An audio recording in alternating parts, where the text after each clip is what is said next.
अस्सलाम वालेकुम, मैं हूं कमर अब्बास। आप देख रहे हैं बोल पाकिस्तान न्यूज। समंदरी से एक और खबर शामिल करते हैं। इलाका थाना तरखानी उबाद शख्स ने 13 साल बच्चे को वर्गलाकर दरिंदगी का निशाना बना डाला।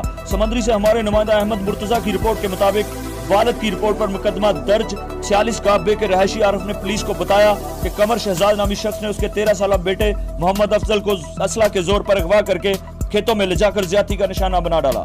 पुलिस ने मुलजम के खिलाफ मुकदमा दर्ज कर लिया, ताहाल मुलजम फरार। मुतासरा बच्चे के वालिद की आला हुकाम से इंसाफ की अपील। मेरा नाम है जी सखीरे शाली का रहने वाला मैं। उस तो बाद जी गरीब आदमी है, सानू अफसरां अगे अपील है कि सानू इंसाफ दिलाया जाए। असीं बहुत गरीब आदमी है, कोई ये नहीं जी असीं जिमींदार कोई नहीं के बगैर जिमींदारे तो सानू इंसाफ दिलाया जाए।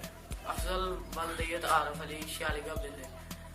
मैं पढ़कर आ रहा था और वो चौक में खड़ा था। उसके पास पिस्तौल था और उसने जबरदस्ती मुझे मोटरसाइकिल पर उठा लिया और वो जंगल की तरफ ले गया। उसके पास शराब भी थी और चर्च भी। उसने कहा कि तुम शराब पीते हो? मैंने कहा नहीं, मैं तो पढ़ता हूँ। उसने कहा चर्च भी पीते हो? मैंने कहा नहीं, मैं चर्च भी नहीं पीता, शराब भी नहीं पीता। फिर उसने मुझे कहा कि तुम ये पियो। मैंने कहा नहीं, मैं नहीं पीऊँगा। फिर उसने मेरे साथ जाती की। फिर वो मुझे